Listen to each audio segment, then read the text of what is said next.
പ്രണയതാണ്ഡവം. രചനാ സംഭാഷണം Rudrapriya. Police jeep കണ്ടപ്പോൾ ലക്ഷ്മി ആദ്യം ഒന്ന് പരിഭ്രമിച്ചു. പിന്നീട് അവൾ ഉണ്ണിക്കുട്ടൻ്റെ കൈയും ചേർത്ത് പിടിച്ച് നടന്നു. ഒതുക്കിൻ്റെ അടുത്തെത്തുമ്പോൾ ഹരി രണ്ടുപേരെയും നോക്കി. ഇരുവരുടെയും മുഖത്തെ പരിഭ്രമം മനസ്സിലാക്കിയത് കൊണ്ടാകണം അവനൊന്ന് ചിരിക്കാൻ ശ്രമിച്ചു. എന്താടാ, എന്നെ കണ്ടപ്പോൾ നീ പേടിച്ചു പോയോ?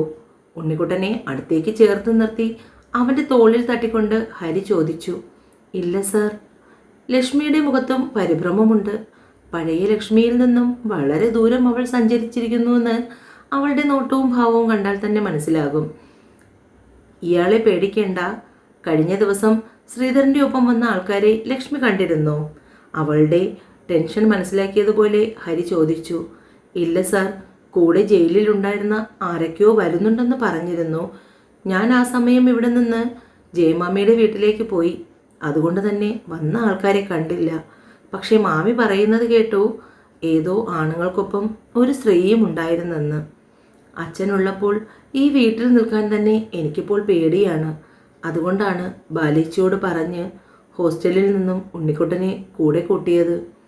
ആരോടും എനിക്ക് പരാതി പറയാനൊന്നുമില്ല.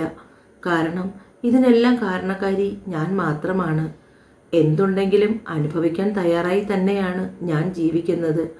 പക്ഷേ ഒരിക്കലും അച്ഛൻ ഇങ്ങനെയൊക്കെ കാണിക്കുമെന്ന് കരുതിയിരുന്നില്ല.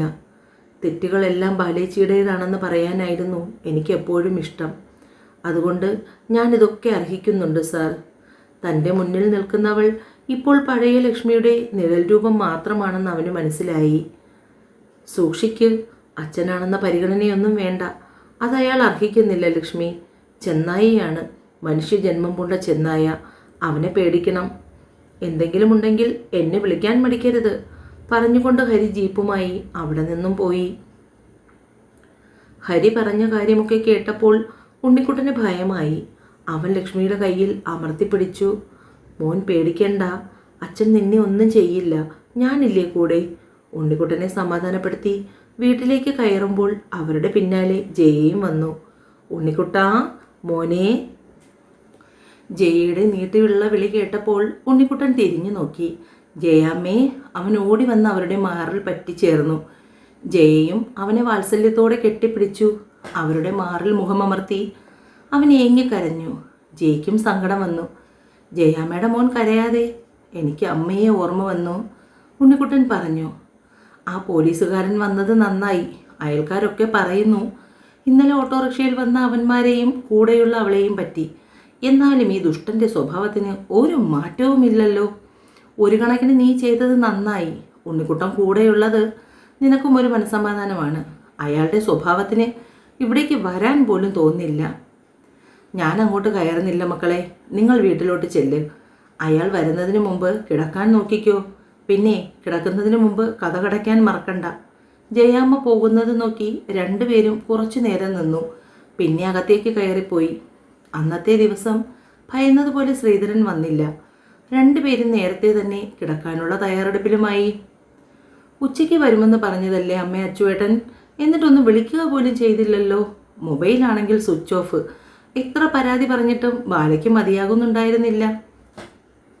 വൈകുന്നേരം മുതൽ വഴിക്കണ്ണുമായി നോക്കിയിരിക്കാൻ തുടങ്ങിയതാണ്. അവൻ വരുമ്പോൾ വരട്ടെ മോളെ, നീ ഭക്ഷണം കഴിക്കാൻ നോക്ക്. എനിക്ക് വേണ്ടമ്മേ, വിശപ്പില്ല, ആരോടോ ഉള്ള പരിഭവം പോലെ അവൾ പറഞ്ഞു. മോനൂട്ടൻ പതിവിന് വിപരീതമായി ഇന്ന് വല്ലാത്ത കരച്ചിലും ബഹളവുമായിരുന്നു. അതുകൊണ്ട് തന്നെ ഏറെ നേരം അവനെയും എടുത്തുകൊണ്ട് മുറ്റത്തു കൂടി നടന്നു ബാല. അപ്പോഴെല്ലാം കണ്ണ് അറിയാതെ ഗേറ്റിലേക്ക് നീളും. ഒടുവിൽ സങ്കടവും ദേഷ്യവും കൊണ്ട് കണ്ണു നിറഞ്ഞു. മംഗലത്തമ്മ വരാന്തയിലിരുന്നു കൊണ്ട് ഇതൊക്കെ കാണുന്നുണ്ട്. ഇരുവരുടെയും പ്രണയം കാണുമ്പോൾ വല്ലാത്ത സന്തോഷമാണ്. ഒച്ചപ്പാടും ബഹളവും ഒന്നുമില്ലാതെ പരസ്പരം അങ്ങോട്ടും ഇങ്ങോട്ടും പ്രാണനെ പോലെ സ്നേഹിക്കുന്നവർ. ഒടുവിൽ കാത്തിരിപ്പിൻ്റെ ദൈർഘ്യം കുറച്ചുകൊണ്ട് അവൾ മോനുമായി അകത്തേക്ക് കയറി വന്നു. അമ്മ എന്തിനാ വെറുതെ ഇങ്ങനെ ഇരുന്ന് മഞ്ഞു കൊള്ളുന്നത്? അകത്ത് പോയി കിടക്കാൻ നോക്ക്, അസുഖം വരുത്തി വെക്കാതെ. ആരോടൊക്കെയോ ഉള്ള ദേഷ്യം വഴിക്കണ്ണുമായി ഇരിക്കുന്ന മംഗലത്തമ്മയോട് തീർത്തുകൊണ്ട് അവൾ റൂമിലേക്ക് പോയി. മംഗലത്തമ്മ ആകെ ഞെട്ടിയിരിക്കുകയാണ്. ഇതിപ്പോൾ ഞാൻ എന്ത് ചെയ്തു? ഇവളല്ലേ ഇത്രയും നേരം കാത്തിരുന്നത്? എന്നിട്ടിപ്പോൾ കുറ്റം എനിക്കായി. ഒന്നും മിണ്ടാതെ മംഗലത്തമ്മ അവളുടെ പിന്നാലെ റൂമിലേക്ക് ചെന്നു. കുഞ്ഞിനെ ബെഡിൽ കിടത്തിക്കൊണ്ട് ബാല മുറിയിൽ നിന്നും പുറത്തേക്കിറങ്ങിയപ്പോൾ മംഗളത്തമ്മ ഒന്നും മിണ്ടാതെ കുഞ്ഞിൻ്റെ അടുത്തേക്ക് കിടന്നു. അമ്മ കയറിയ ഉടനെ തന്നെ റൂമിൻ്റെ വാതിൽ ചാരി അവൾ ഹാളിൽ വന്നിരുന്നു. അല്പനേരം ടി വി കാണാനായി സോഫയിലേക്കിരുന്നു. ഇടയ്ക്കൊക്കെ മുറ്റത്തുകൂടി പോകുന്ന വാഹനങ്ങളിലേക്ക് നോട്ടം എത്തി നിൽക്കും. എന്നാൽ അതിലൊന്നും തൻ്റെ പ്രിയപ്പെട്ടവനല്ലെന്ന് കാണുമ്പോൾ വീണ്ടും ദേഷ്യം നിറയും. ഒടുവിൽ സമയം പോയത് അറിഞ്ഞില്ല. എപ്പോഴോ അവൾ ഉറക്കത്തിലേക്ക് വഴുതി വീണു. സമയം ഏകദേശം 12 മണിയോടടുത്തപ്പോൾ ആദിയുടെ കാർ ഗേറ്റിന് പുറത്ത് കാത്തുനിന്നു. ഗേറ്റ് തുറന്ന് കാർ അകത്തേക്ക് കയറ്റി തിരികെ ഗേറ്റും അടച്ച് കാർ പാർക്ക് ചെയ്ത് വന്നിട്ടും ബാല അറിഞ്ഞില്ല. സമയമേറെയായിട്ടും ഹാളിലെ ലൈറ്റ് അണഞ്ഞിട്ടില്ലെന്ന് കണ്ടപ്പോൾ അവൻ്റെ നെറ്റി ചുളിഞ്ഞു. ക്ലോക്കിലേക്ക് നോക്കുമ്പോൾ മണി 12:30 കഴിഞ്ഞു. കയ്യിലിരുന്ന ബാഗ് സോഫയിൽ വെച്ചുകൊണ്ട് അവൻ ബാലയുടെ അടുത്തേക്ക് വന്നു. കതകം തുറന്നിരുന്നിട്ട് സുഖമായി ഉറങ്ങുന്നവളുടെ മുഖത്തേക്ക് നോക്കി. പിന്നെ പോയി വാതിൽ ചാരി തിരികെ വന്നു. ബാല, ഡി ഒന്ന് വിളിച്ചതേ പെണ്ണ് ഞെട്ടി ഉണർന്നു. ഇതെന്തൊരു ഉറക്കമാണ്, ഡോറ് പോലും അടയ്ക്കാതെ. മുന്നിൽ ആദിയെ കണ്ടുകൊണ്ട് അവൾ ഞെട്ടി എഴുന്നേറ്റു. അച്ചുവേട്ടാ, ഇതെപ്പോ വന്നു? ഞാൻ കേട്ടില്ലല്ലോ കാറിൻ്റെ ഒച്ച, പറഞ്ഞുകൊണ്ട് അവൾ എഴുന്നേറ്റു. അപ്പോഴാണ് അവൻ വൈകി വന്നതിലുള്ള പരിഭവം പെണ്ണിൽ വീണ്ടും ഉറഞ്ഞുകൂടിയത്. ഒന്നും മിണ്ടാതെ ദേഷ്യത്തിൽ അവൾ റൂമിലേക്ക് പോയി. പെണ്ണിൻ്റെ പിണങ്ങിയുള്ള ആ പോക്ക് കണ്ട് ചിരിയോടുകൂടി ആദി പിന്നാലെ ചെന്നു. റൂമിലേക്ക് കയറി ഡോർ ചാരാൻ നേരത്ത് ആദി മുന്നിൽ ചെന്ന് നിന്ന് കയ്യും കെട്ടി. അപ്പോൾ എന്തിനാ ഈ പിണക്കം? ഞാൻ വൈകിയത് കൊണ്ടാണോ? പുരുകമുയർത്തിയും താഴ്ത്തിയും മുന്നിൽ നിൽക്കുന്നവളെ നോക്കിക്കൊണ്ട് ചോദിക്കുമ്പോൾ പെണ്ണിന് ദേഷ്യം വന്നു. ഉച്ച മുതൽ നോക്കിയിരിക്കുവാണ് അച്ചുവേട്ടൻ. വൈകുമെങ്കിൽ ഒന്ന് വിളിച്ചു പറയാത്തതെന്താ? എൻ്റെ കുഞ്ഞെ, പറയുന്നത് കേൾക്ക്. മൊബൈൽ ഓഫായി പോയി. പിന്നെ എത്രയും പെട്ടെന്ന് ഇവിടേക്ക് എത്താനുള്ള ധൃതിയായിരുന്നു എൻ്റെ പെണ്ണിനെ കാണാൻ. വരുമ്പോഴുണ്ട് ദാ മുഖവും വീർപ്പിച്ച്. എത്രയൊക്കെ പറഞ്ഞിട്ടും അവളുടെ മുഖ ദേഷ്യത്തിൽ തന്നെ അതിനൊരു മാറ്റവുമില്ല. ആ, ഇനിയിപ്പോൾ വേണ്ട. ഒന്നും കഴിക്കാതെ ഇത്രയും ദൂരം ഡ്രൈവ് ചെയ്ത് വന്നിട്ട് ആരോടൊന്നില്ലാതെ പറഞ്ഞുകൊണ്ട് അവൻ ഹാളിലേക്ക് നടക്കുമ്പോൾ ബാല പിന്നാലെ ഓടിച്ചെന്നു. അച്ചുവേട്ടൻ ഒന്നും കഴിച്ചില്ലേ? ഞാൻ ആഹാരം എടുത്തു വെക്കട്ടെ? അവൻ കഴിച്ചില്ലെന്നറിഞ്ഞപ്പോൾ ഒട്ടൊരു ധൃതിയോടുകൂടി അവൾ അടുക്കളയിലേക്ക് പോകാൻ തുടങ്ങി. അത് കണ്ടപ്പോൾ ചുണ്ടിൽ വന്ന ചിരിയെ മറച്ചുകൊണ്ട് അവൻ കൈ കഴുകിയിരുന്നു. ഇതിനിടയിൽ റൂമിൽ പോയി മോനൂട്ടനെയും അമ്മയെയും നോക്കാനും മറന്നില്ല.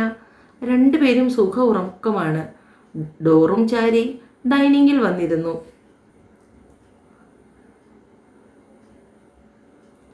അവൾ വേഗം തന്നെ ചോറും കറികളുമൊക്കെ ചൂടാക്കിയെടുത്ത് കൊണ്ടുവച്ചു.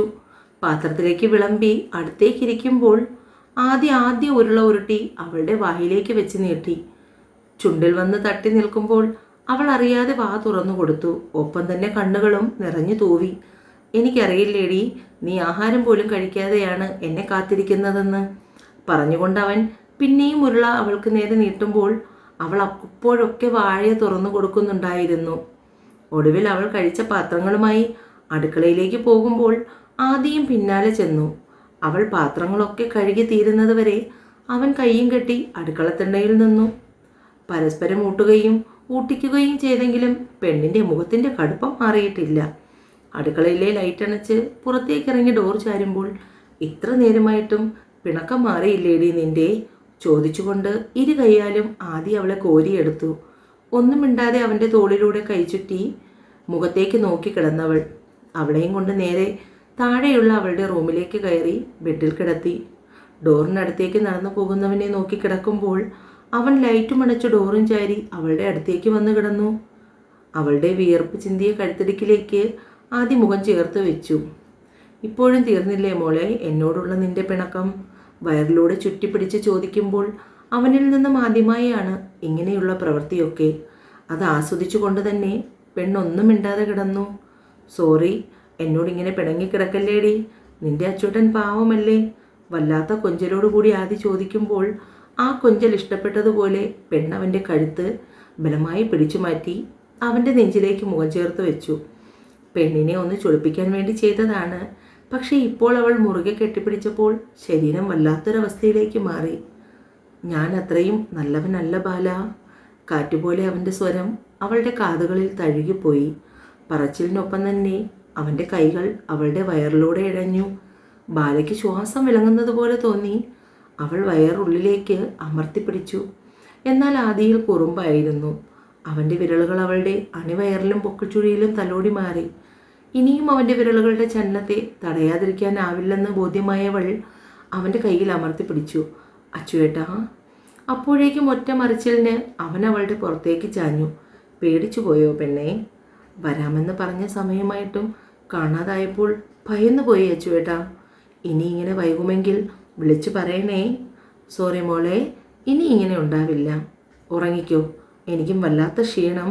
ഒന്ന് ഫ്രഷായി കിടക്കണം. ഒത്തിരി ഡ്രൈവ് ചെയ്തതാണ്. അവളുടെ നെറ്റിയിൽ ചുണ്ട് ചേർത്തുകൊണ്ട് ആദ്യം എഴുന്നേൽക്കാൻ തുടങ്ങുമ്പോൾ ബാല അവൻ്റെ കയ്യിൽ പിടിച്ചു. ഇത്തിരി നേരം കൂടി ഇവിടെ ഇരുന്നിട്ട് പോവുമോ? ഞാൻ ഉറങ്ങിയിട്ട് അച്ചുവേട്ടൻ പൊയ്ക്കോ. വല്ലാതെ കൊഞ്ചി പറയുന്ന പെണ്ണിനെ കണ്ടപ്പോൾ അവൻ അവളുടെ അടുത്തേക്ക് ചേർന്ന് കിടന്നു.